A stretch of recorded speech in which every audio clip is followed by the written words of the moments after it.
তুমি কি জানো উম্মত, আমি 23টা বছর টানা তোর জন্য কেঁদেছিলাম উম্মত। আমি এমন কাঁদা কাঁদছি রে উম্মত তোদের জন্য।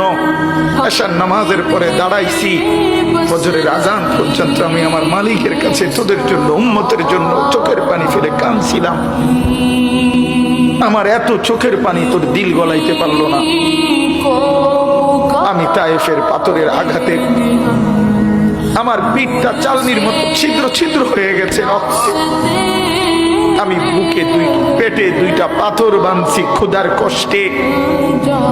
আমি উহুদের দান শহীদ করা রক্তে উহুদের ময়দানে পড়েছিলাম বেহুশ হয়ে। আমার ঘরের চুলায় 3 মাস রান্নার জন্য কোনোদিন চুলায় আগুন জ্বলে নাই।